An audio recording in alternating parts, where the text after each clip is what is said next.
information about these things. But just so we can kind of know what the heck is going on for the next 6 weeks or whatever. Another thing that I want you to know about is I'm working on setting up a pilot radio program to be on WAKT. Yeah, and Miriam's going to help with that. And the idea is a 1 hour weekly whatever, right? Something where we can do some readings, we can have interviews. It doesn't have to be every week solid. I might pull in some Poetry Spotlight podcasts from OPA, but it gives us an opportunity to do some different things. I still need to set up the pilot so that we can have an idea of what that would look like. So I have a little form here. If anyone is interested in being a part of that, you don't have to give a bunch of time. We could do a Zoom call and have an interview or a little reading or mention something about craft or talk about a poem that is particularly, moving or did something that was interesting. It can kind of, the nice thing is I want it to be open to different kinds of things. Talking to librarians, talking to bookstore owners, talking to fiction writers or creative nonfiction writers. It's going to be called Right On, Toledo. Yeah, because I'm that cool. Yeah. Good gracious. Groovy, man. But that way we can kind of, we can shape it to what we want and offer some different things on a weekly basis. So anyway, if you're interested in that, when there's a break, I've got a list here. Give me your name and your contact information and just a general idea of what kind of times you're available, and we'll just figure out something, whatever we can do with that. Okay. The only other thing, and this is a shameless plug, I'm part of a play that is all written by poets. And the director is Rosemary Wilson, One Single Rose, who everything she does is gold. Yeah. So I'm hoping that she can craft this little thing. So each of us is playing a different kind of character, and we wrote our sort of soliloquy part. And it's a really interesting, we had our first rehearsal just yesterday, and it's a really interesting thing. It's up in Hamtramck in December, on December 9th and 10th. And there are some cards up here that just, are fancy. Somebody paid for something nice. Unfortunately, the link to the tickets was incorrect. Because, of course, that's what would happen. But it's on Eventbrite if you look up the name of this. Or just contact me. If you are interested, just contact me. And we'll figure it out. Okay. You did the police one. I am a police. I play a white female cop. And how do I get seen as something other than a cop? What's sort of behind that? Okay, so I think those are the most important points of order at this point. We did have one of our featured readers was not able to be with us for family reasons. And, if you are ever torn between, I told Johnny I would go to a thing, but also somebody in my life is kind of suffering, go help your friend. Because it has been brutal. This year has been so brutal. What else? I think that's it. We have 3 features. Oh, yeah, open mic. No. More points of order. There is an open mic. We have our features. We take a quick break, and then we go to open mic. This list will be up here if you want to come up later and sign up. Awesome. There is for our features. They travel here. Nobody pays poets, but we try to. So if you got a couple, if you got an extra buck, I'm not even going to visit you. because you're the people who have traveled here to read. But throw a dollar or two in. We like to pay our performers because artists are professionals, and they deserve some compensation for their time and for their talents, and we appreciate that they entertain us. So, with all of that being said, we are going to roll into our featured readers here. Our first feature, Skaidrite Stelzer, teaches writing and literature classes at the University of Toledo, and if you've had her as a professor, as I have, you are a lucky person. A 2-time Pushcart Prize nominee, she has published widely in numerous literary journals. Her chapbook, Digging a Moose from the Snow, which I believe she has copies of, and we should all own a copy of, was recently published by Finishing Line Press. As a displaced person and refugee, she draws on her personal experience, often presented as fragmentary, surreal moments in her poetry. She's currently working on several manuscripts, most notably Eating San Francisco, which harks back to the 60s and 70s, when San Francisco was a little spicier. And like most poets, she tracks a variety of spirit animals, including a praying mantis that perched on her windowsill for a month, shortly after her hip replacement surgery. That's very interesting. Let's welcome up Sky. Thank you.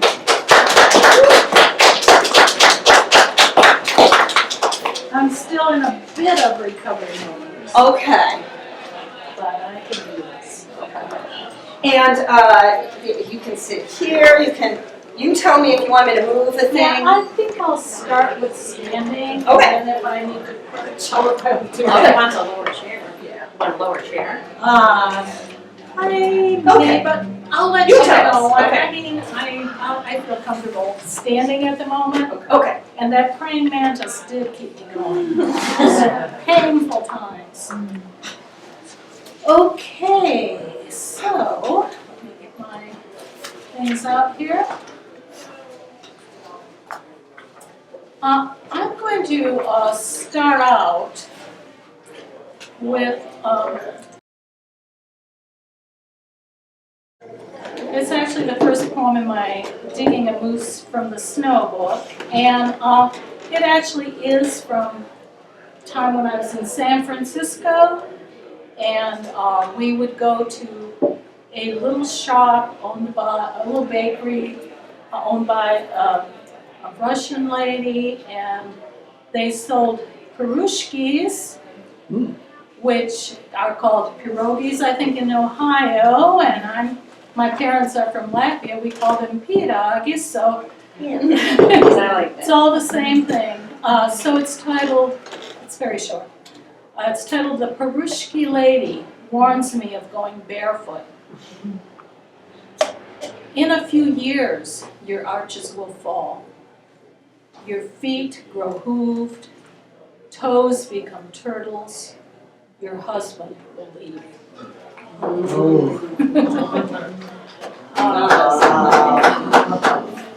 The next one is also an older poem. I was talking to Mary, right? And I was telling her how some people get real inspired and do all this work during the plague of COVID. I was the opposite. In fact, I feel like Rip Van Winkle today. I've still got my COVID hair and everything. But I was not inspired. I was someone who just cocooned and hid and helped. That was me. So I did go back to some of my older poetry and do some revision, editing. So this is an older one. It's called The Girl Who Feels Colors. The house had nowhere to go. I let it hold me. Turning 16, I knew already that things keep on looking the same. They don't rub off, I thought. Closing my eyes, I started to feel the blue, like little crosses. The orange different, wanting to draw my fingers in. It's stuck. The Crimea is a hard place. I turned my eyes off. The Ural Mountains, gray sledges, turned in on themselves, holding all hues. I wanted to draw them out through my fingers.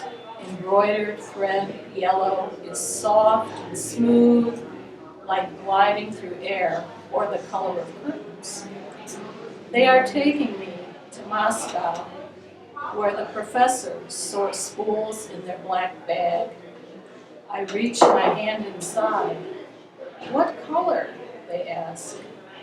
I wonder if I should open my eyes.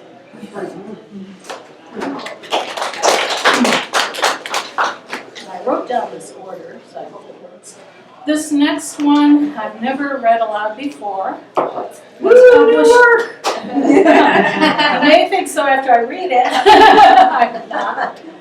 But it's a pretty emotional one for me, but it's a long poem. The longest one I ever got published. I never thought anyone would pick it up.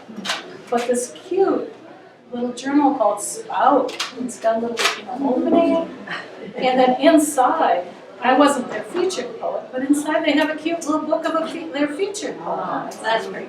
It was so cool. And this is one where you say I'm kind of surreal. Sometimes I blend things. This one is called Jurassic. Sorry. That's all right. I didn't know when that was going to Oh, happen. it looks good. Sorry. This one's called Jurassic Park Hoedown. And what it is, it's actually when you talk about police officer, this, now, I think we need the police, I'm not against them. But I am against police brutality. And this poem comes from a newspaper article. This happened in Detroit. And it's for Malice Green. Now his name may have been pronounced Malice, I don't know, but I call him Malice because I read it in the paper and it's spelled that way. But he was a black man who was beaten to death by police officers in Detroit, November 5th, 1992. So yes, it's history. So Jurassic, and I also had watched the Jurassic Park movie recently, and I'm a feminist, and so that works in. I don't know where the hoedown came from, but I think it might work. I'll read the poem. Jurassic Park Hoedown from Malice Green. When we arrive, it's already dark. A few gleams of light from matches or flashlights give trees the look of glazed rubber. He didn't die that way, did he? Better not to know too much about the details, because they are what haunt you. Instead, let's make a movie that shows slashings coming from nowhere, and say it's about science, really. It's about what could happen to us all. About the tar smell in the air this morning and people getting sick on plane flights, more and more cancer, coming from nowhere, coming from science, a type of knowledge that gives the autopsy sense. So the policeman acted in self-defense, as they always do, as they are trained to do. No, ma'am, your son isn't here. No, ma'am, we've never heard of your son. He resisted. He resisted. He resisted arrest. Here are the details of the clenched hand, cocaine, or a piece of paper. It's all science, really. Only the children can't smell the flowers as clearly. Only adults need stronger perfumes. But what is a bit of a loss of smell compared to faster cars and more work that covers each hour like a clenched hand? In the dark park, They plan a hoedown. You are strip searched when you enter. They don't tell you about the dinosaurs until later. No, we don't know where your son went, ma'am, but he must have done something bad. Must have somehow resisted. Carry home the pieces after a picnic. No, there was no rioting. There was no rioting, really. They are looters. We know they are looters. Barbed wire keeps them out from the best communities. We are safe with science. Let's call them chaos theory. Ma'am, something went wrong with your son. He acted suddenly, unreasonably. We could not have predicted it, though if we find a good mathematician, he'll explain it all. He'll explain it all to you. The chaos built into the world is you and your son. If we call you that, if we tell you that, it will somehow explain us. Your son lit a match in the park near the haystack. He wasn't supposed to see the lizard. Not the big lizards, anyway. Your son came to the park for the wrong reasons, we are afraid. Ma'am, I know it's tragic, but we cannot predict a lit match. We cannot predict our hands, our flashlights. I think there were some blows. 12 blows to his head seems like an exaggeration. We challenge that. We challenge you to riot. There are dinosaurs out there, raptors we call them, razor-clawed.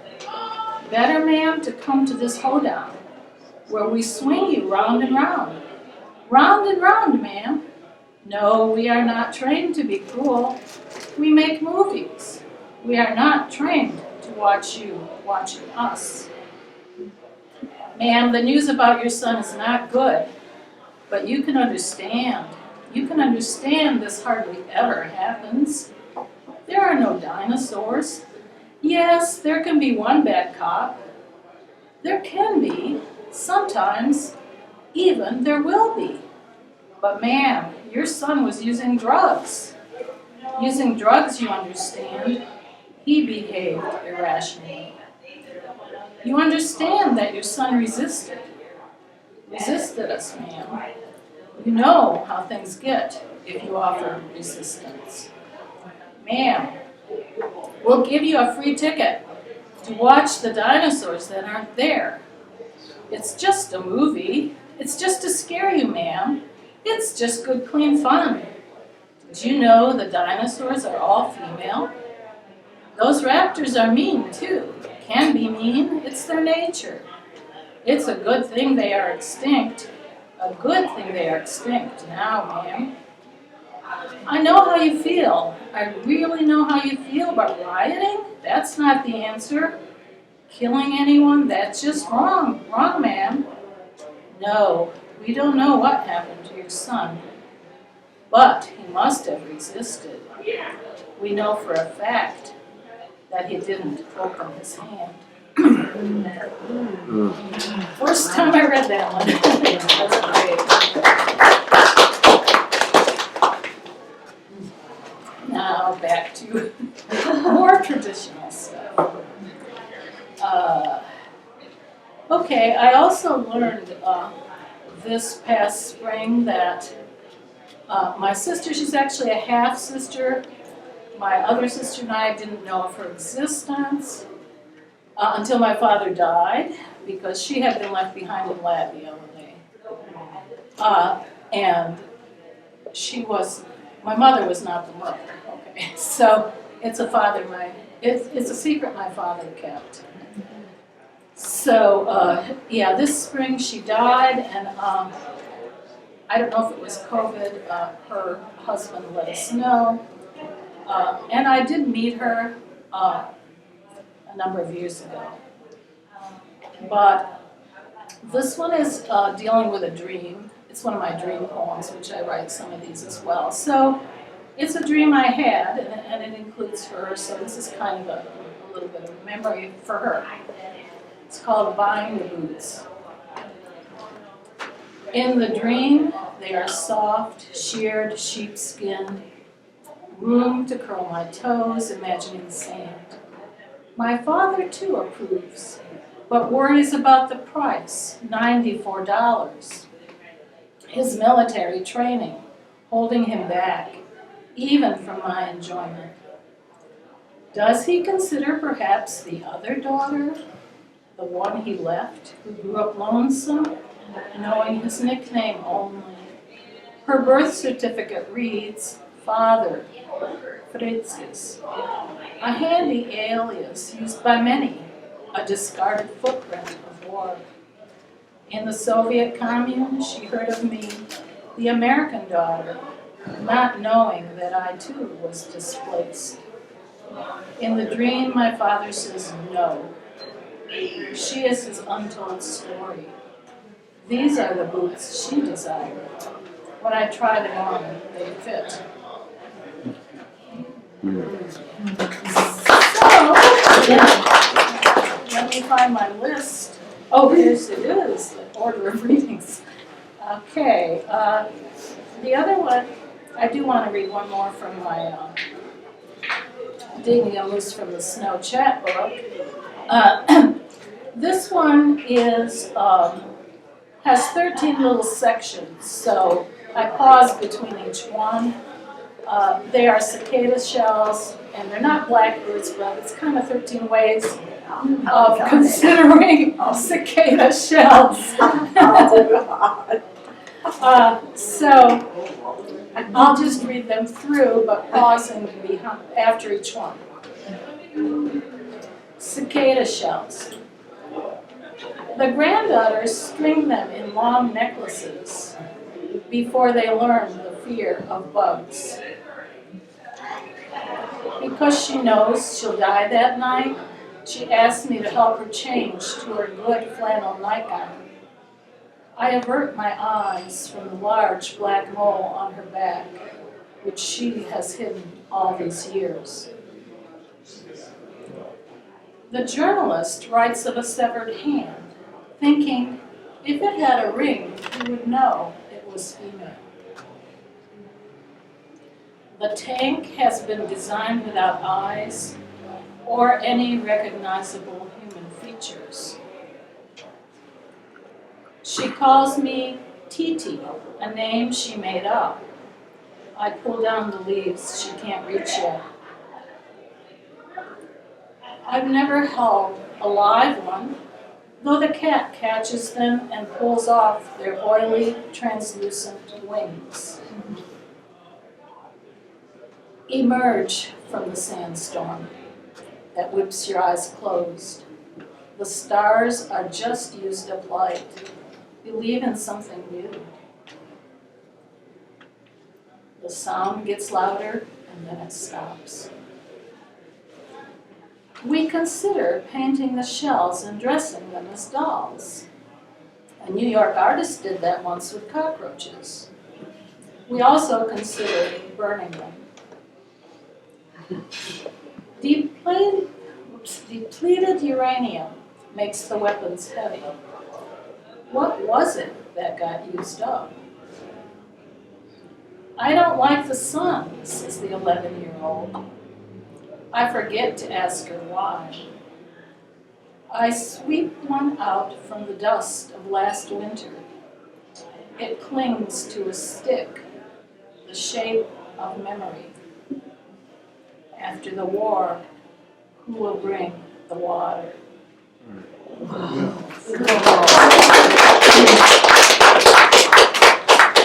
So, well, I don't know about time. I'm glad I have a couple more minutes. I have a couple more poems just too, so let's see what's next. I guess I was, as I was gathering these yesterday, and it was Veterans Day, I think, yesterday. I'll tell you, my sense of time is just, what is time? 3 years have passed. I mean, not only was it COVID, but I had to delay my hip surgery because of it.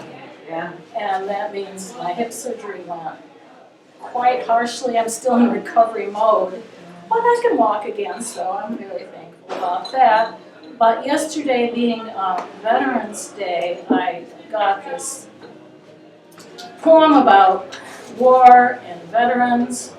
It's called, this is not a real old, but not a very recent one either. But this is called The Fathers Don't Talk About War. The fathers don't talk about war. They bear it in silence, in the darkened iris, the sudden startled look.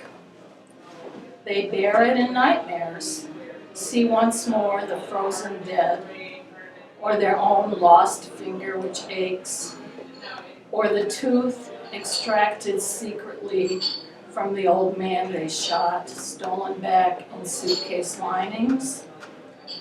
They bear it in anger after too much drink, suddenly pulling the drapes off the wall, threatening to go missing, threatening to murder all ghosts or their living shadows. They bear it in illness, the yellowing skin.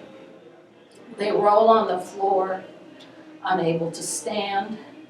They feel a change in their organs, a dull pain at first, the quick bursts of vomit, the opiate mist. They bear it through their children, who refuse to remember the stories that never were told, who guess in the darkness, who learn not to weep, who screen their own dreams in unsought achievements. Though death hides behind each monitor, the fathers don't talk about war.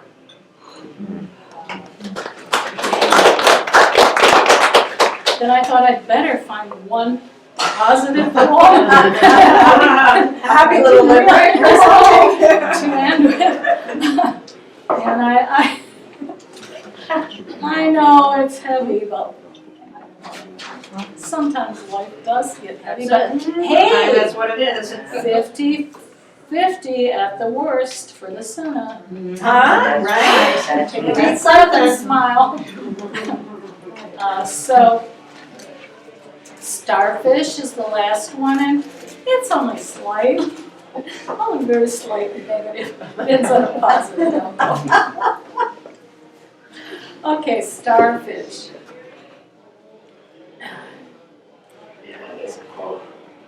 The first line's a quote.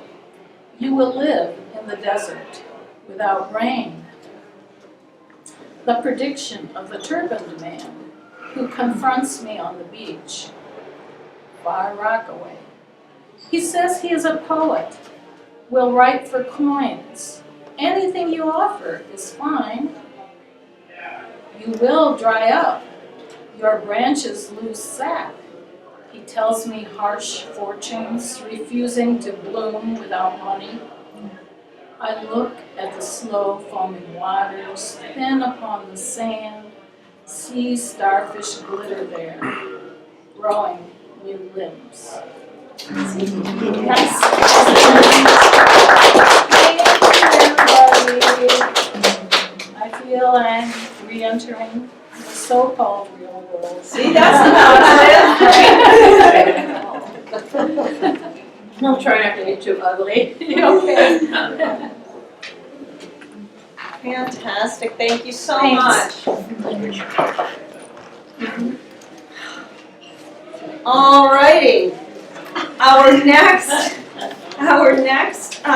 feature is a union auto worker, poet and novelist with his second novel out, brand spanking new. It's got that new book smell still, and he's got copies with him. His work often appears in Toledo Streets newspaper, a nonprofit that provides employment and for Toledo's homeless population or housing challenge, no matter what their circumstances are.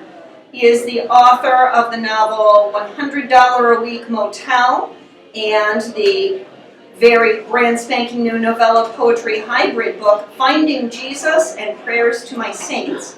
He resides in West Toledo with a dog and a cat. Let's hear from Dan Denton. All All right, thank you, Johnny, for asking me to read. As soon as she found out I had a new book coming out, she's like, hey, you should come read, and I really appreciate that. Because I have, so COVID was really good to me, actually, for a long time. It did a wreck in my world, and I never even have caught COVID yet. But somehow, because I had got to spend so much time alone, I learned how to write fiction.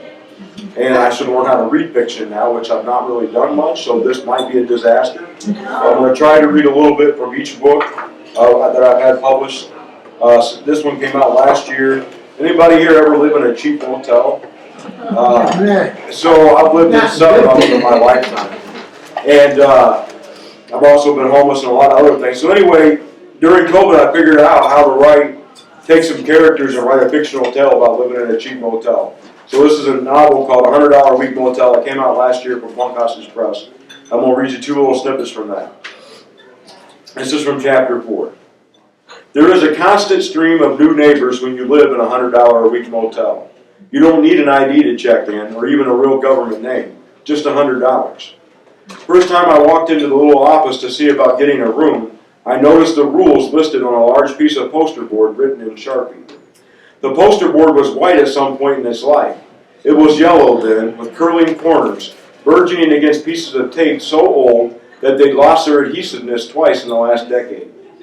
Years of tobacco smoke and burnt curry had not been good to the sign. Rules written in poor penmanship and poor sentence structure by American junior high school standards.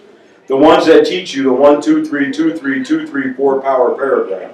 Those classes never teach kids that power paragraphs rarely contain any semblance of structure. These sentences had no power either. No allowed diving at pool, one rule said. But the pool served only as a puddle catcher and garbage collector for many years before my tenancy. How can that rule have any power when even the most criminally insane that frequented the premises would never consider diving into a pool so bereft of anything considered fun and relaxation that had long ago become embarrassed about being called a pool? Any of the other rules that might still apply to living in Mo's $100 a week motel were so powerless that everyone openly ignored them. If rules were made to be broken, then these rules were the best rules ever made. They were broken, ignored, and spat at daily. All right, and since next week is Thanksgiving, wait, what, 2 weeks? Week and a half, 10 days, somewhere around there. This is a fictional tale of maybe a celebration of Thanksgiving in a cheap motel with some of the characters you meet there, maybe or maybe not, based on some real experiences. In chapter 30, that Thanksgiving was the best one I ever had. Me and Raven and all the misfit orphans that weren't invited to real family Thanksgiving dinners decided to hang out down in the Wandering Troops rooms. A $100 a week motel potluck extravaganza that ended up so beautiful and full of laughter, the likes of which hadn't been witnessed by desperate motel walls in all the years that I had pretended to be a real working motel combined. Me and Raven went down to the corner store and bought the last 4 packs of turkey sandwich slices that they had back in the refrigerator area of the place. We bought all the cans of croissant rolls they had too, and 2 boxes of pumpkin-flavored Little Debbie snack cakes. I bought a case of beer, 2 bottles of pineapple champagne, even though champagne tickled my nose when I drank it, and it tasted like a fancy person was too scared to drink a damn beer. I bought the champagne because this seemed like a celebration. And I bought a bottle of wine, a case of beer, and to show I was really ready for a good time, I bought a gallon bottle of cheap whiskey. The party kicked off about 2 and we feasted, me and Raven and the wandering no longer called gypsies, and Rudy was there, and Jesus even stopped in. Eugene and Trudy came through, a few other motel deviants, and even Mo came down with his wife, a pretty young Arab girl, her hair covered appropriately for her husband's God. Mo couldn't drink because his parents' God didn't allow it, but he came back by the bathroom with me and Raven and Rudy, and we cheaped a blunt together, and old motherfucking Rudy pulled out his pipe, and we all chipped away at small rocks of paradise. We set the motel room smoke alarm off with all our happiness, and fucking Mo ripped the fucker out the wall and spiked it like a football, yelling and celebrating like a running back that had just scored the winning touchdown in a family Turkey Day flag football Super Bowl. The smoke alarm gave up its ghost and splintered in about 9 pieces. Do motel smoke alarms get another shot at another incarnation? Or do they die forgotten even after all these years of watching over America's unfortunate sons? So that's a different kind of Thanksgiving. Maybe you won't celebrate like that. That's for my first novel, $100 week. All right. Thank you. So I'm going to try to read a few snippets from this. This book, Finding Jesus and Prayers to My Saints, I actually wrote before this novel. No, I wrote right after this novel. And this is what taught me how to back stuff up and save stuff. Because I accidentally deleted this whole novella. Oh my God. And it was like 120 pages the first time I wrote it. And the second time I wrote it, it came out 55 pages. So I don't know, I'll forever go to my grave thinking that first version of this was better. But this is probably the tightest prose I've ever written in my life. It's like a 60-page novella and 13 poems called Prayers to My Saints. But this novella is about a drunken road trip to find Christ of the Ozarks. Anyway, so it's called Finding Jesus. I'm going to read a couple snippets of the first couple pages, and then I'm going to read 2 of the poems that are prayers in the back, and then I'm going to read some stuff I'm really more comfortable with, which is just poetry. So this is called Finding Jesus. I was down and out, sitting in the front seat of my 85 Impala, staring at the front of a 2 a.m. interstate rest area. The 2 cars out front, but the back truck lot is full rest area. I was trapped in a broke-down blues song. My wife left me. My job fired me. My cat ran away. My favorite bar burned down. I thought I had gonorrhea, but I didn't. And now I was here, outside Indianapolis, in no fucksville, heading west to I don't know. I hadn't slept in 2 days.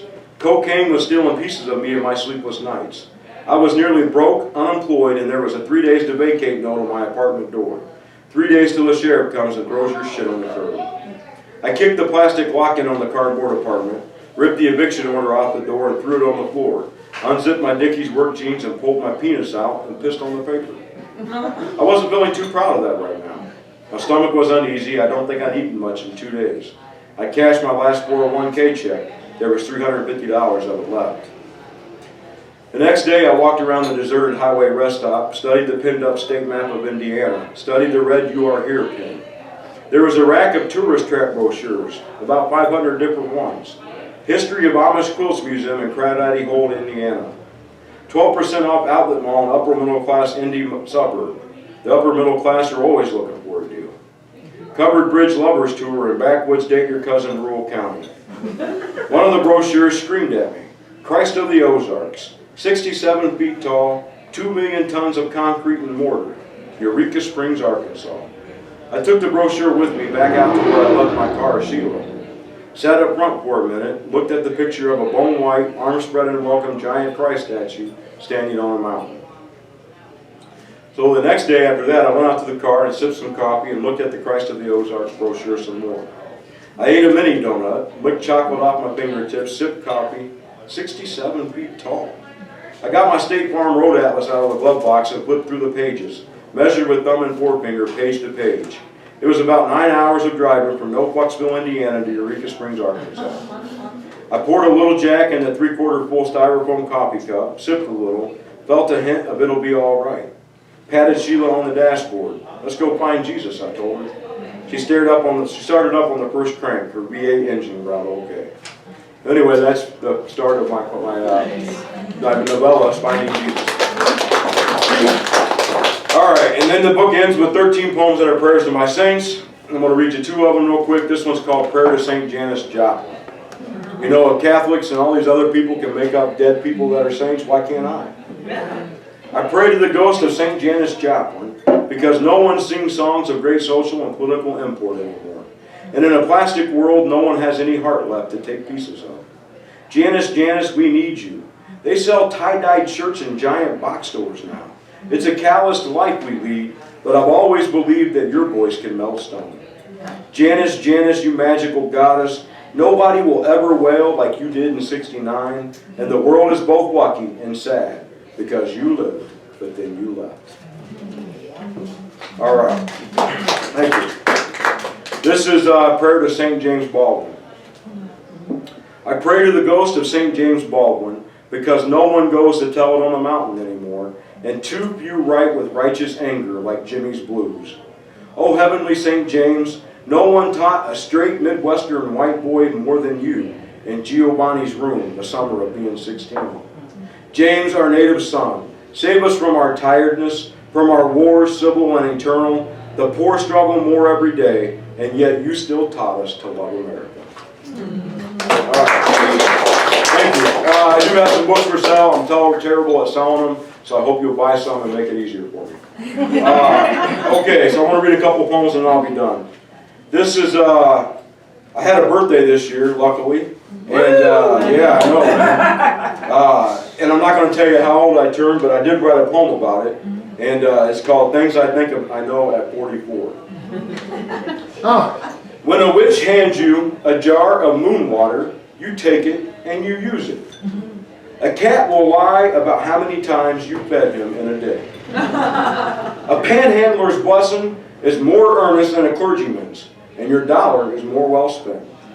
Fall follows summer, summer follows spring, and spring brings hope after every long winter. A good song is a good song no matter the genre it's in. The same goes for poems and books. Faith was meant to be questioned. Hope comes and goes. Birthdays are still birthdays whether you're loved or not. And love is more confusing than anyone has ever told us. All right, thank you. I'm going to read this one real quick just because it's my newest poem. Anybody ever stay up real late at night and just have a real stressful night and you can't sleep and like you're just sitting at the table with your legs shaking and you're drinking coffee and chain smoking cigarettes and trying to read but your brain's too scattered? This is called White Knuckle Sunrise. When you are rocking in your kitchen chair at 3 a.m., having a sleepless stare down with a cup of black coffee. When your walls echo with 1,000 whispers, and haunts sit in your restless lap. When your thoughts go quiet and you're left with the small talk of a ticking clock. When nothing moves but the jump in your jittery legs. When your room seems too big and too small all at once. And you're alone counting absent-minded heartbeats instead of sheep. So alone that minutes crawl like slow death. And silence rings in your ears like a telephone that you can't answer. Hold steady. Dig deep, find your reason why, and hug it like your life depends on it. And wait for the safety that comes with another white knuckle sunrise. All right, thank you. Two more quick ones maybe. I like to read one factory poem every time because I am a union auto worker and I've worked in probably 20 different factories around the Midwest. And it's a miserable life, but it pays the bills, man. My kids are probably going to have a better life than I did.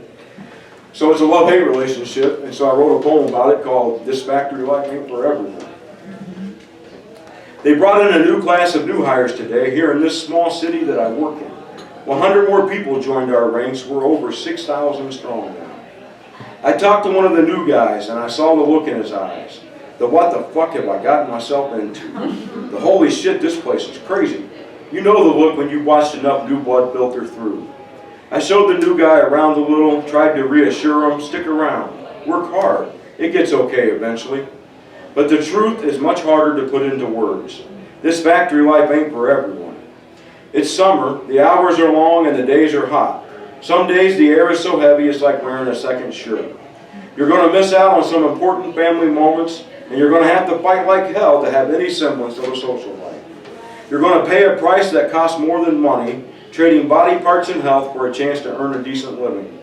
You'll deal with more asshole bosses than any schmuck in corporate America.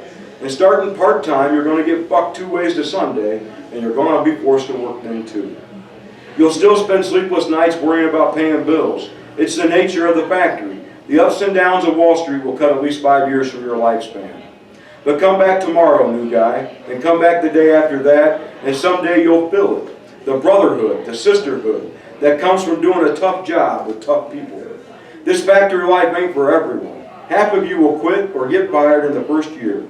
But if you make it, if you gut it out and survive all the bullshit, it'll become part of who you are and you won't know what to do without it. This factory life ain't for everyone, new guy, but it's done all right by me. And it's here for you too, if you want it. Thank you. So this last poem I'm going to read is one of the poems I'm most proud of in my life. It got turned into, it's the only poem I ever wrote that got turned into a broadside poster. And if anybody's here tonight and you like this poem enough and you want a copy of that, I have one and I'll give it to you for free. I've got a couple of them with me. because the publisher, Rose O'Sharon Press in Los Angeles, by the great S.A. Griffin, he and I agreed that this was such a cool poem and such a cool project that we were going to give his copies and mine all away for free to hopefully inspire people. And I was like, well, I can't resist that. So anyway, I've got copies. I'll give you one for free if you like this poem. I'll give you one even if you don't like it. I want to breathe free. Sometimes you ever get so angry you don't know what else to do because you can't like go out and like hurt people and you can't burn shit down. And I don't like jail. So I don't know what else to do when I get angry but write sometimes. I want to breathe free. I want to climb on top of cash register conveyor belts and give sermons about feeding the poor. I want to pass out leaflets by the gas pumps at the local gas station to educate Americans about oligarchies. I want to start a fire across the street from the White House and sing Woody Guthrie songs at the top of my lungs until my throat bleeds. I want to pick fistfights with big pharma executives and make them pay for their own stitches. I want to rob banks and use their money to return foreclosed homes to those with hard luck. I want to hack credit card companies and steal back all the interest they've raided from the bank accounts of working people and use that money to build libraries. I want to crack open Wall Street's vaults and use their fool's gold to fund drum circles and schools that teach empathy. I want to steal the Pope's big-ass fancy hat and pass communion wine down Skid Row, giving out blessings like party favors.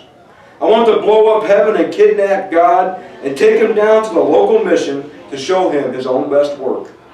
I want to look my children in the eyes, God, this was a hard one every time, and tell them I did all I could to change the selfishness of this world, and I don't want to cry when I say it. I want to burn it all down and start over in a new world where pain and struggle aren't badges of honor. I want to throw Molotov cocktails at the patriarchy and plant hand grenades in the nest of systemic racism. I want to march and shout all night long, screaming against for-profit prisons and corporate greed. I want to rage until I am nothing. I want to wake up tomorrow and not feel tired and worn down like a rusting robot that's had to work through his last 4 maintenance checkups. I want to smile. I want to laugh until my stomach hurts. I want to breathe freely as if the world wasn't crumbling around me.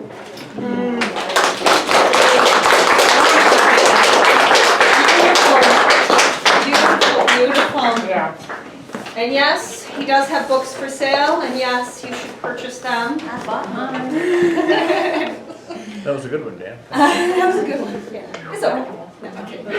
Very good. Only read the good stuff. Okay, our final featured reader for today is Jennifer Moore. She's the author of 2 poetry collections, Easy Does It and The Veronica Maneuver, both from the University of Akron Press, as well as a chapbook of centos, Smaller Ghosts from 7 Kitchens. She is an associate professor of creative writing. She also serves as director of the School for the Humanities and Global Cultures at Ohio Northern University, and she lives in Bowling Green. Let's welcome up, Jen. Not too far, but I have never been to this space before, the attic. I want to come back here. This place is fantastic. Yeah, totally loving it. Thank you to Johnny for inviting me, and thank you to Sky and Dan for the fabulous readers and material. I'm so excited. I think, we were talking earlier, I was talking with Sky, I think this is my first in-person reading since Miriam's reading. Yeah, so, and that was like, At least was it 3 2.5 years ago. Yeah, so I'm excited to be around people and not just be doing stuff. So you have a baby to show for it. That's true, I did have a baby. I did have a baby, oh my god. Okay, so I'm going to read maybe 2 or 3 poems from my first book, which is titled Veronica Maneuver. And then I might read a couple poems from my little chapbook, Smaller Ghosts, and then I'm going to read some pieces from my most recent book, Easy Does It. Easy Does It came out last spring. So I'm going to start off with a couple poems from the Veronica Maneuver. This book is a book that features a lot of sort of fascinating women figures. I love doing research about really strange, sort of passionate, interesting women. And so there's a lot of different figures in this book that I did research for, and when I'm doing research for poems, I kind of just follow a rabbit hole down interesting, strange stories, right? So if I learn something I happen to read, I just go and do obsessive research about it. And so there was an article I was reading, I don't remember the website, but it was about this vaudeville performer. Her name is Eva Tangay. And Eva Tangay apparently was this like completely over-the-top vaudevillian performer who was absolutely the worst singer ever, but it didn't matter. She would just sing, yeah, she was just this like larger-than-life figure who had a terrible singing voice. She was one of the first people that we ever had a recording of somebody singing. And so I have heard that. It's awful. okay, so you know that I was like, what is this? And it didn't matter, right? Better when it comes to video. Exactly right. Yeah. And so I read all these stories about this woman. She had this costume. She called it the $10 dress, but it was made out of 1,000 pennies. So that features into this poem. And then I think at one point too, she was on stage and she was wearing a big hat, and she took the hat pin out of her hat and started chasing around the stage hand, trying to attack him with her hat pin. And so she was just a person that I couldn't resist writing about and kind of embodying her voice. So this poem is Eva Tangay, and it's titled, "As a Debutante, I Adjusted My Hat Pin."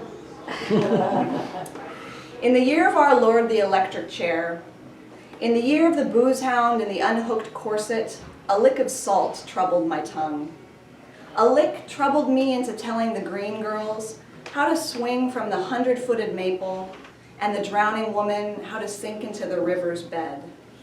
As with all things, the difficulty lies in making maneuvers look effortless. In this year of the obvious ankles, rouge is applied with a heavy hand. Cheekbones are achieved through sucking. Tired of tiny perfumes, I want to be your voix de vie. Watch as I unfurl a web from my wrist. When it flies, the trapeze artist sets sail. In each arm, a bunch of begonias. Look how she tosses her stems to the ushers. If the sideshow acts fall through, the moonwalkers, the cloud counters, give me a spoon. I'll be the depressor of tongues, the one to observe every soft palate. The candy flossing crowd opens wide, but the stagehand gives me the hook. Now I play to the haircuts, the last of the disappointment acts. I'm the tooth that cuts the sucked cheek, one of 1,000 pennies sewn to the vaudevillian's gown.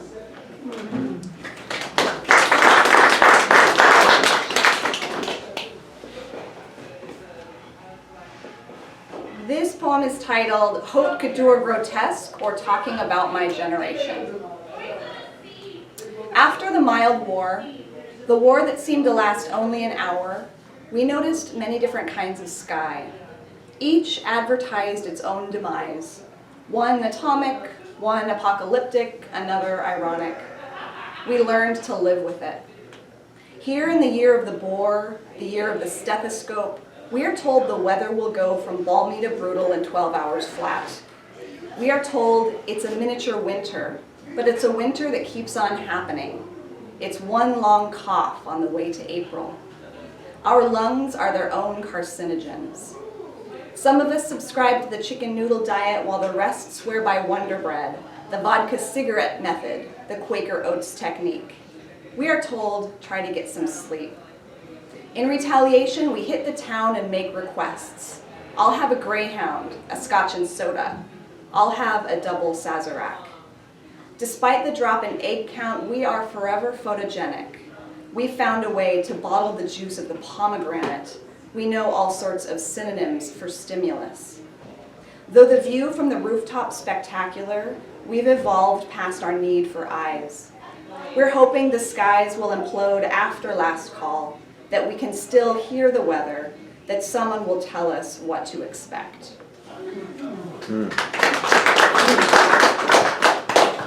And And then this last poem from this collection is titled Our Lady of the Marvelous Wrists. And doing research for this book, the Veronica maneuver, if anyone's familiar with this phrase, a Veronica is the move that the matador does when he draws the bull with the cape and then pulls the cape away. So that's called a Veronica. And I was reading Ernest Hemingway's book, Death in the Afternoon, and there's a whole lot of exploration of bullfighting in this book. And the phrase, the Veronica maneuver, like really struck me, and so I started doing a lot more research about it. And it is such a layered phrase that I got kind of obsessed with it. Veronica maneuver is, yes, that bullfighting technique, but Veronica, the Saint Veronica, was a woman who supposedly was on the side of the road while Christ was bringing his cross to Golgotha, and she offered her veil to Christ for him to wipe his face. When he gave it back, apparently the Christ's visage was on the veil. So we have all these medieval sort of paintings of Saint Veronica holding her veil up with the image of the Christ's face on it. Then we get that Veronica maneuver. And then the name Veronica is Vera, which is true, and icon image, so true image. So I just couldn't resist writing all these poems that engage with those different aspects about that. And so in my research, I wanted to see if there were any female bullfighters, and it turns out there was one. A woman named Conchita Cintrón in the mid 1930s, 40s, 50s. She was a bullfighter from Peru. And this is a time when, I mean, this is pretty sort of out of the box for a woman to be a bullfighter. And I believe at one point she was, it was the stage of the bullfight where she could make the final kill. But she was, as a female bullfighter, she had to ask the judge whether or not she could do it. And he said no. And so she simulated the kill. And then the crowd went wild and sort of just, disowned the judge, and she ended up becoming sort of like a favorite of the crowd, but she was not allowed to do it because she was a woman. So this poem is for Conchita Cintrón, Our Lady of the Marvelous Wrists. I killed my first kill in the slaughterhouse. Stabbing oxen with a dagger was my drill. One's eyes must be open to one's own horrors. One's eyes must be open to one's own persona. With training, I became the blue-eyed torera, Diosa Rubia, the blonde goddess of the arena. I fell in love with a sword, then made pandemonium in the crowd. Through her glass eye, the cat wants the robin's beak, then the entire robin. Bull, I'll be the cloud that taps on your shoulder. When the declining sun shines full in your eyes, my wrists do marvelous things. It's my Veronicas that dazzle the afternoon and make it rain carnations in the ring.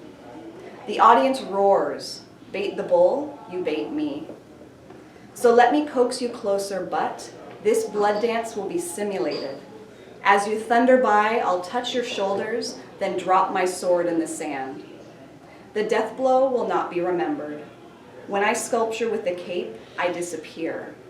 A clever girl peeks through the door, not around it.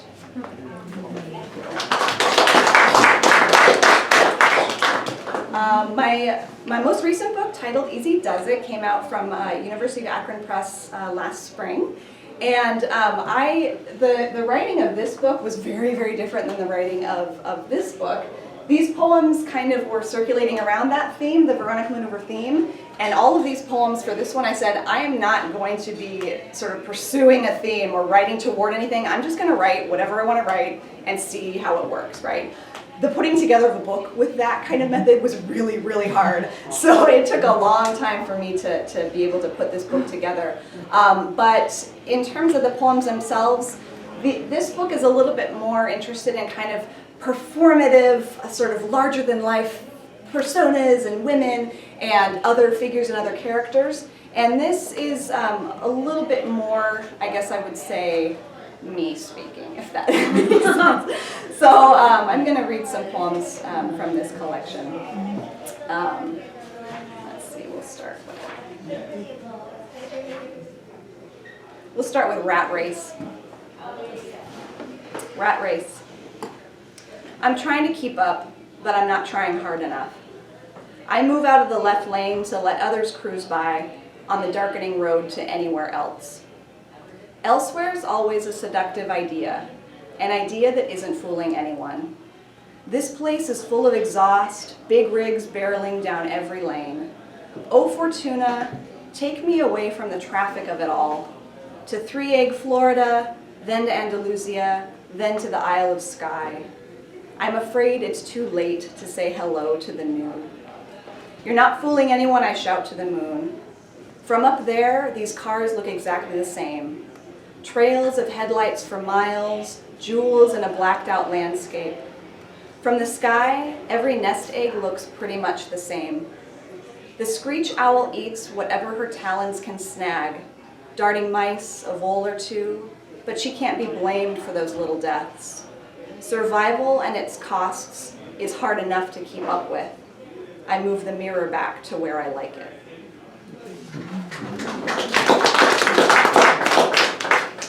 I think I've read this poem before, maybe for Miriam's series, but it's the title poem. It's titled Easy Does It. And this comes from an experience I had. I went to the dentist, and I think it was a routine kind of a thing. And they numbed me up, and then I was still numb for like 2 or 3 days later. I thought it was a little bit like, what's going on here? And I reached back out, and they said, oh, come in and come see us. Like, oh, oops, it looks like we nicked a nerve back there, so hopefully you'll get feeling back. It was someday. Yeah, it was several months before I got full feeling back, like in the back of my tongue, and so I, had to write a poem about it. So this poem's titled Easy Does It. The dentist is tired of mouths, the mower tired of grass. In the same way, I turn page after page looking for some new thrill. The habit is consoling. Each sheet of this book is secured to the spine. In the reclining chair, the expert says I won't lose the tooth. Of course, there are exceptions to every rule. Things split into most and least desirable.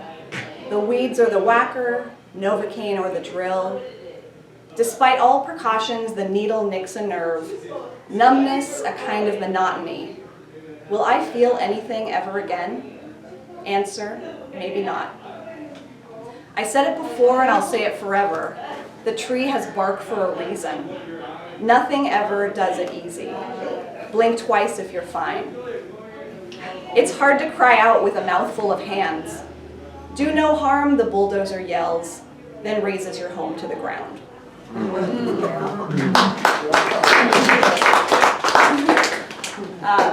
This next poem is titled Brood Parasite. Because doing research is me sitting at home like watching bird documentaries.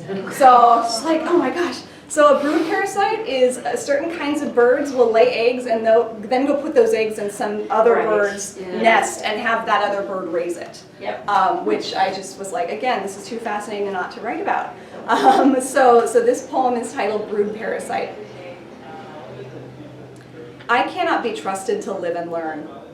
I lay my egg the size of a thumbnail in my rival's nest. I lay my egg thumbnail-sized in my rival's nest. Even in the woods, you have to choose a side. Especially in the woods, you have to choose a side. Which egg is yours? Your guess is as good as mine. Whose eggs these are, we can only guess. The sparrow feeds the cowbird. A warbler raises the common cuckoo. The warbler feeds a cuckoo.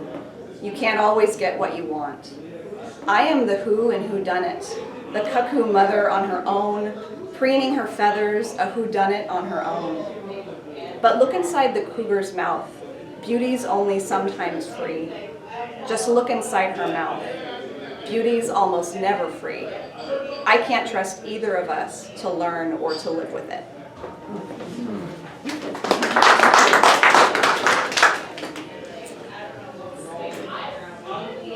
I'll just do 2 more poems. This poem is titled Laurel. That's all I'm going to say. Laurel. Women are leaving their men. In other words, they are writing the story they were afraid to write. Some fables take years to devise, others days. As for me, I take the long way. I tiptoe through the tulips. Once transformed into a tree, the girl can't escape the woods, some fresh threat around the bend. It's not like this with everything. Most days I'm at ease in a crowd. A bowl of fruit becomes again a bowl. You can always flee a forest fire, a tree cannot. Survival depends on the nature of the flame. I know what you're thinking. Everyone's the hero in their own story. It's true. The laurel's bark is charred and bristling. Left alone, the tree becomes again a tree. All right, and I'm gonna end with a poem that I wrote. I was doing a writing residency in the middle of nowhere, Wyoming, and it was a month-long residency, and it was the most glorious time. And I think the closest town was maybe Sheridan, Wyoming, which was maybe a half hour away.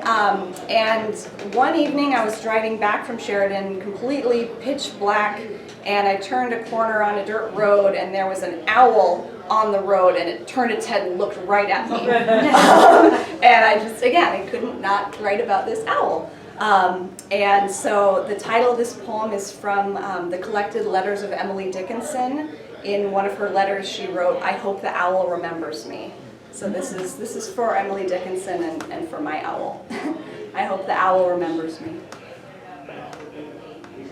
In a land of needles and mosses, I want to know what the prey and the praying bird knows. I will sleep with both eyes open. Who wants you, little star? Who wants you, hatchling? No wind moves the blue evergreen. I cannot find the source of noise. I know she lives with the moon in her eye, the hazelnut moon, hazelnut sky, and she sees the thimbleberry light in mine. If, like the owl, I could look backward. If, like the owl, I could mimic the texture of the forest. Instead, I guessed the cryptic plumage, the beak hooked at the tip for gripping. But what I want to grasp is the grimmer meaning of the owl's locking foot, her practically silent flight and asymmetrical ear. The bird, of course, is a kind of misdirection, another way of saying that I will fill my own coffin with bark. It will be like a nest that knows something. Treehouse, take back your architecture. I want to live in the structure of a feather and the gaze of an absolute eye. When I leave the world with a sleeping tongue, the door of the forest slightly open, I hope the owl remembers me. The owl, I hope she remembers. Thank you.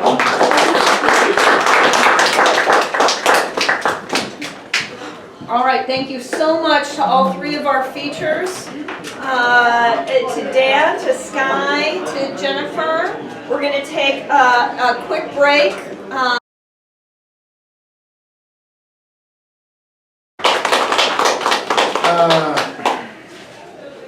So it's just Sorry, I walked over. glad to read this. So my birthday's tomorrow. Happy birthday! Happy birthday!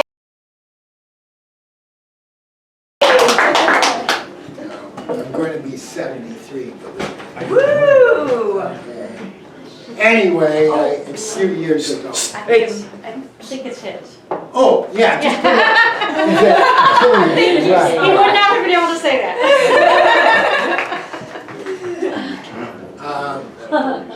So anyway, this few years, it's called A Beautiful Woman. In conversation with a beautiful woman, I stumbled on the coincidence that we both shared the same birthdays, but not the same age. She was 50 and I was 70, way beyond the sound of music. I am 16, I'm 17. I was barely out of high school in the turbulent 60s before she was born. Being the older, wiser person I am, I said something stupid. You look good, or you are beautiful for being 50. And she Qualifying. and she corrected me. You mean to say I am beautiful, right? And yes, you are absolutely right. That is what I really wanted to say and didn't have the courage to say, you are beautiful, and age has nothing to do with it. Age was an excuse to say you are beautiful, but the excuse was unnecessary.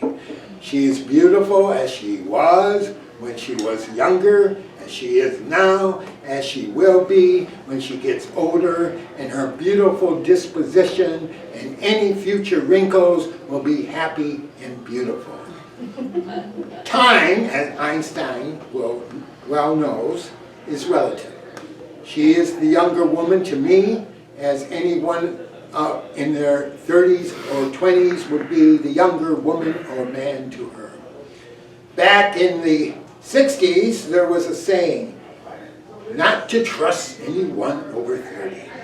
So now I don't trust myself to say what would be best to say, for I am a wise man, and a wise man can recognize when his inner moron pops out, as well as recognize the truth in whatever package it is delivered in, be it a stern rebuke or in a tease that is fun but true. It is best to send our packaged truth in a way that they are best received, and not posted to return to sender.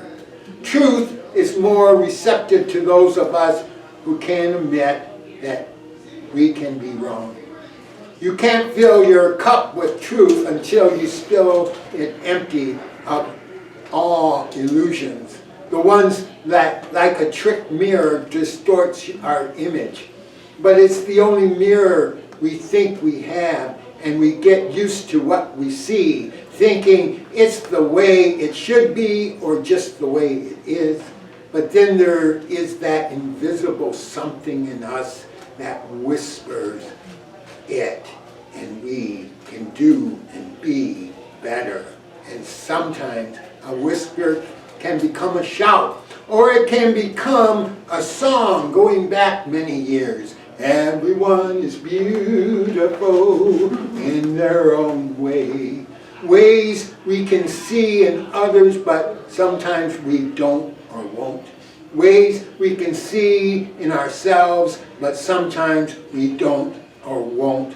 Then there is the beauty we can see, but like an ocean, it goes deeper than we will ever know. Then there are those who beautifully show us how not to be. If seeing is believing, and we only believe what we see, then how are we to see beyond the horizon, that somewhere over the rainbow? Or see the rainbow person or people, the you and I, the us and them, that we all together truly can be and are? Believe in what you don't see. Believe in the unknown. Believe that we came from love, and so we are made of love. So in the long run that we all have to run, there is nothing to fear when we come to the finish line. We will all be okay. We will all be winners. Everyone is beautiful because we were born that way. And to as much as we realize it, we will live the best we can that way. And we will die that way with a beauty that does not age. And we will die, okay. If that is not so, then what is grief all about? My late wife was another beautiful woman in my life, who was an artist and also liked to play with words. She made the one word beautiful into four. Beautiful. I believe that to be beautiful. Thank you.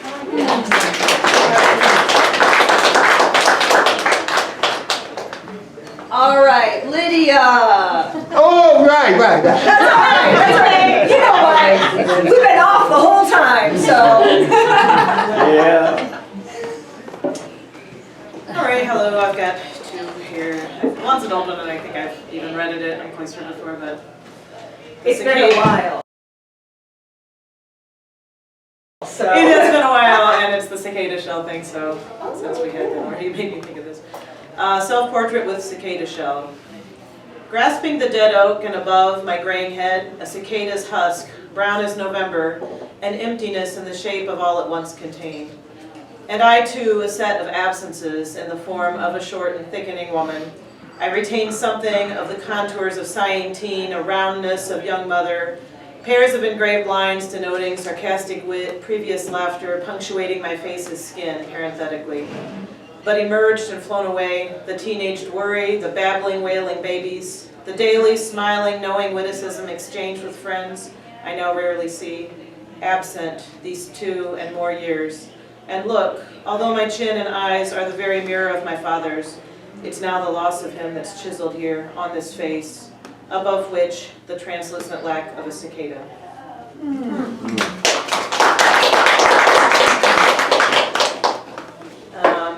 This was kind of a prose poem. I don't write them that often. So here you go. Big Chicken Barn Vintage, Ellsworth, Maine. The former Catholic in the antique mall feels next to nothing as he picks up, turns over the slightly bent Dukes of Hazzard vinyl record sleeve, but somehow he wants to take a closer look. He can't remember whether he or his across-the-street neighbor Owen once owned it, but it's too familiar. Certainly he's pored over these garish, orangey photos before. He tries, but fails, to muster a feeling of regret for, as a Boston choir boy, wanting to be the blonde fellow, crossing his arms atop the Stars and Bars roof of the orange Charger. In truth of fact, he still wishes his grin was that white, his upper arms that tightly rounded against denim fabric, his hair that almost casually swept back and eternally untouched by a priest's holy water hands and mumbled incantations. A sudden shortness of breath as he's gripped at once by wanting to look harder into that faded past and the almost violent urge to slam shut the door. The former Catholic exhales as he sets the cardboard square carefully back where it had been propped against a musty wooden printer's case, shuffles numbly on to booth 78 with its rusty wrenches and set of Dumbo metal TV trays decorated with cartoon crows.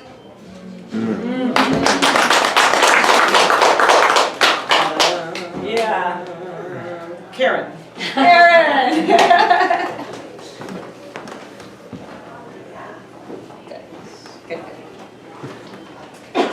All right, everybody calm down. I'm going to be reading, first of all, some poems from Tar Snakes. This was published by Plan B Press in the spring. Yay! Her terms. At dusk, we slip into our coats. Sometime in the night, she leaves. The garish ring she gave catches the light. You take it, she said, from the boys. The boys, who never quit playing cops and robbers. Fedora-wearing Ben and Joe Freddy. Jonie McIntire in his three-piece suit. Moll. She inhaled the give and take, the unpredictability. Her applesauce and Jell-O rolls in at 4:30. I stood watch. My nails dug into my brother's arm. She left weeks ago with her signature lipstick, nails, naked fingers too limp to weave her own grave blanket, a specialty at her flower shop. On his way, the doctor monotoned, Alice will be gone by noon.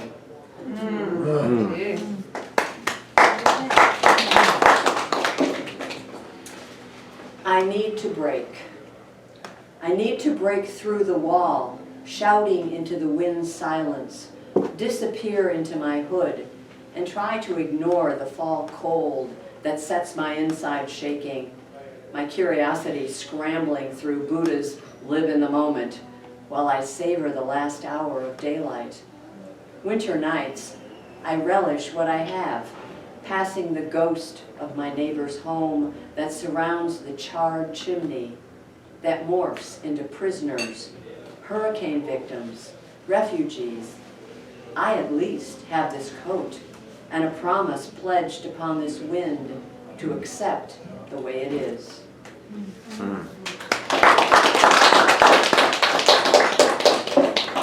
journey work of the stars. The bear lumbers in apropos of his nickname, clutching text, notebook, 1-pound bag of M&Ms. I ignore the eating in no class rule, letting him feed his 240-pound being. American Lit confounds, though concerted effort etches his forehead as he struggles to put ideas to paper. Today, Walt Whitman. Like shopping mall teens, they glom on to the tilted fedora, beard, loose white shirt, the 1854 ambrotype swagger. We walk through Song of Myself that embraces our beating hearts, that inhales the greenest leaves, listening to all sides filtering from ourselves. The bear, like a proud papa, strides to his seat. His loose white shirt sidelines his sweatshirt. He fedora benches the M&Ms and volunteers to go first. A younger, heftier, 35-year-old Walt, with gridiron confidence and a lover's sensitivity, turns I Hear America Singing into the carpenter, boatman, mother, and a wet behind the ears teenage football star.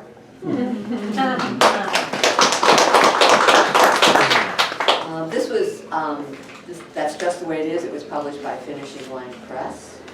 And I have one for this. Control. A dirty hat hides her blonde locks, baggy clothes, her enticing body.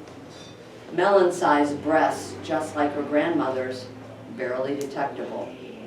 They were her wild cards, arranged in tight lacy blouses, presented to garner a raise, a promotion, reprieve from a traffic ticket, a night out on the town. Now every night is out on the town. Worldly possessions slung over her shoulder in a plastic bag. Her name, Marietta, shared with her grandmother, once took center stage on her business cards, flowed in whispers from lovers' lips, was called out encouraging her to push her son into the world. She goes by Hank now. Sometimes trust peeks out like a curl from beneath her hat. She cozies up to a vet, knowing when a plane flies over, changing his world into a war zone, his punches will hurt less than being gang raped. She's in his unit, a member of the Brotherhood, never to be left bleeding on the field, at least for this moment. Security comes in fits and starts, like her sleep pattern. Bedding down near a well-lighted building keeps the crazies at bay. And a planned step across the line of sanity provides solitude from those longing for sexual intimacy. Nothing is for certain on the street, but she has control, something she will never relinquish to the four walls of a shelter.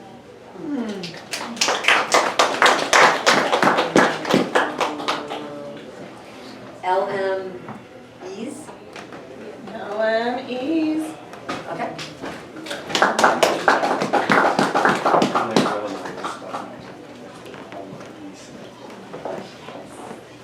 Hi. Hi. I'll go by LMEZ.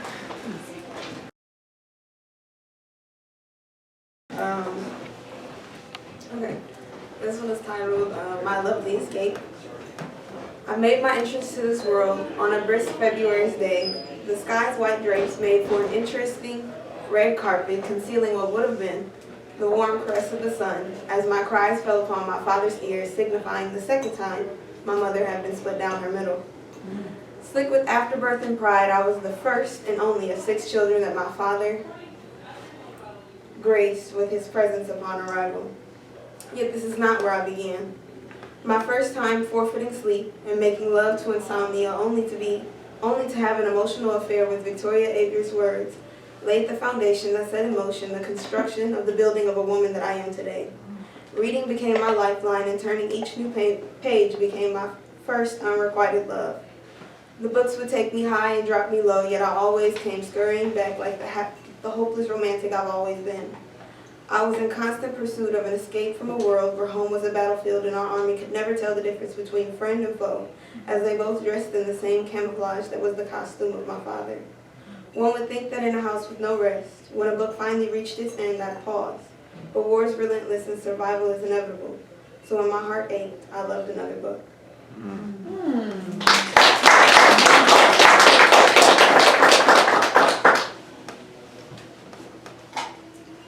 This one is called My Mother's Hands. My mother's hands are hands that have done some things. Where they were once smooth tops of unopened cocoa butter, now lies the bitter aftertaste that comes from the chilling bite of unforgiving wisdom. My mother's hands are hands whose fingertips have reached and will forever know the caress of the breeze that follows the word almost. My mother's hands are hands whose gritty calluses and roughly split skin tell the story of a single mother before. My mother's hands have tasted the salt of her daughter's tears and clapped in pride for her son's accomplishments. My mother's hands are hands that have carried the crushing weight of my fears and swaddled me in the will to push on anyway. My mother's hands are hands that are doused in experience, stained with pain, yet still dripping with love to give. My mother's hands are hands that have raised me.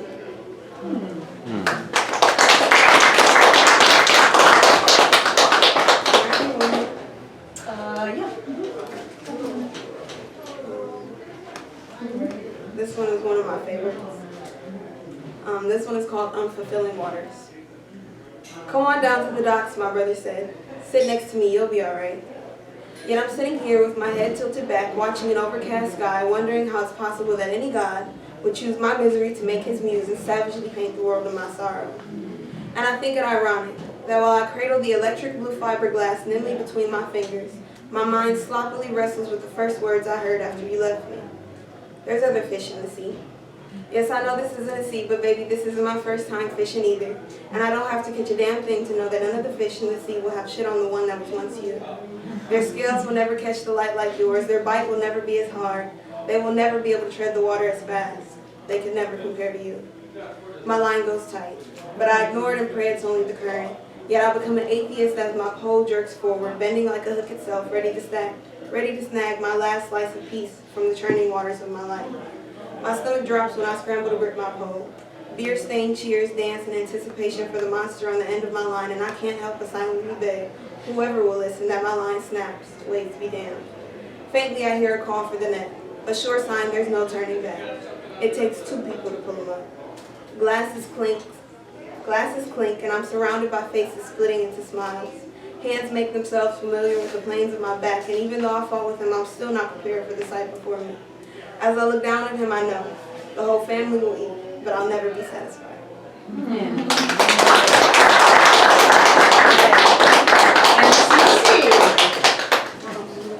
All right. I figured it was me. Blessings. So, I don't know if I told y'all. I finally got done with real estate. Yay! So if you want to sell your house, Right. or buy one. Look, let me know. Or you need a property manager, because I want to go into property management as well. So, I'm excited about that. And then, also, this month we are giving away Thanksgiving dinner on Thanksgiving Day, Savannah Soul Kitchen.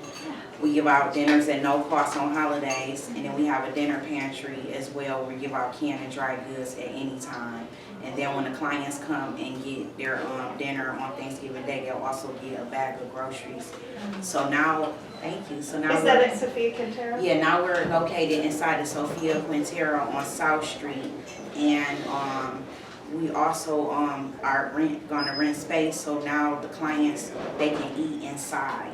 Yeah. So I want to do that for at least the Christmas, the Thanksgiving dinner, Christmas dinner, and then New Year's dinner.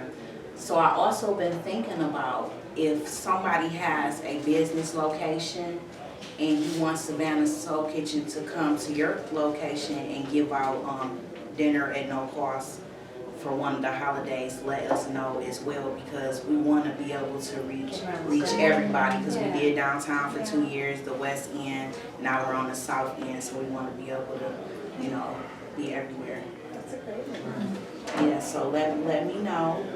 And I was late because I was watching a movie. It was so good. It was called Truth to the Game.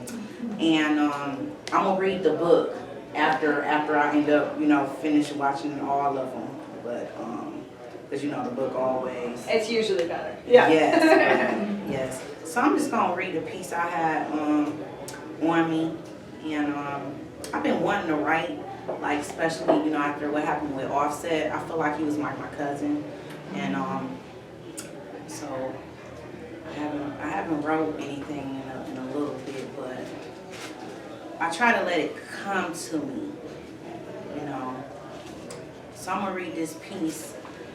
It's called "You Can Travel the World, but you will never find the same kind." You can travel the world, but you will never find the same kind. You can travel the world, but you will never find the same kind. Every hole leads to a new destination, a new discovery, new lines. I'm inside you now. You will always choose me in your mind. Did you get what you think you needed from them? It's impossible. How many flights are you going to catch trying to get to peace? Look in the mirror and repeat. You can travel the world, but you will never find the same kind. Let the healing begin today.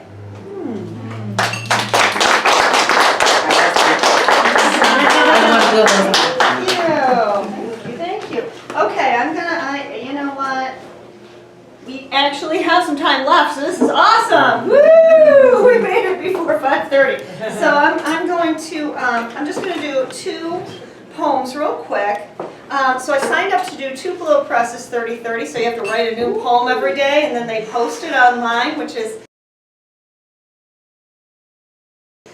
the only way I'm actually going to do it. I will talk myself out of anything if I can. So, here are some very new ones. In fact, this one is the one that I wrote for today. Let me find it.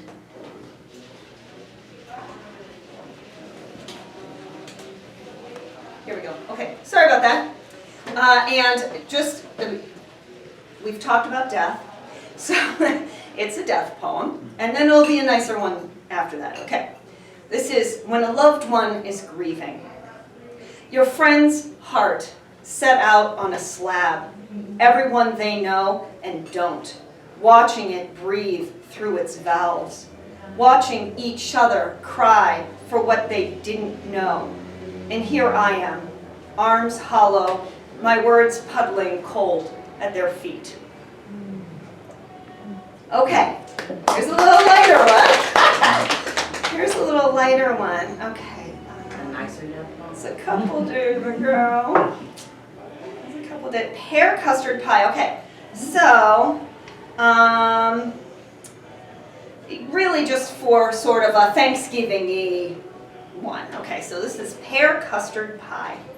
In this custard pie, fresh pears drip from your grandmother's chin.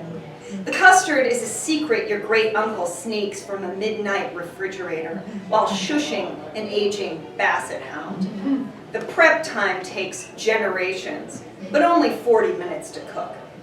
Your neighbor will have opinions about salt, but use the kosher, even if you aren't Jewish, because it dissolves slowly and patiently.